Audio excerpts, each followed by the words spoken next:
Bonsoir, je suis Vincent Luciani, je suis le cofondateur d'Artefact et le créateur de la Nuit de l'intelligence artificielle. On a souhaité créer ce soir la Nuit de l'intelligence artificielle pour faire rassembler d'une part les grands groupes qui doivent de plus en plus connaître ces nouvelles technologies et les assimiler et les tester chez elles, et d'autre part les gens qui produisent de l'intelligence artificielle.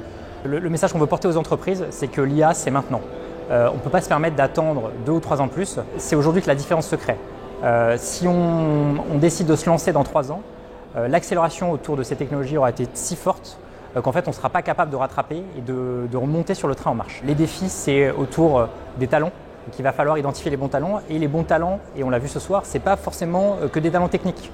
Contrairement à ce qu'on pourrait se penser, c'est aussi des talents qui sont des gens qui maîtrisent l'éthique autour de ces sujets. C'est aussi de la créativité. C'est donc des gens qui vont pouvoir faire vivre et donner de la matière autour de ces technologies. Donc ça c'est un premier défi. Il va y avoir un défi et un gros challenge au niveau de la formation. Si on compare par rapport aux autres évolutions technologiques, comme par exemple le digital, la phase de mise en place de l'intelligence artificielle va être beaucoup plus courte. Du coup, en fait, ça va se faire au sein même d'une seule génération. Et donc, il va falloir former cette génération le plus vite possible. Et aujourd'hui, l'offre de formation qui est disponible par les grands masters ne va pas suffire.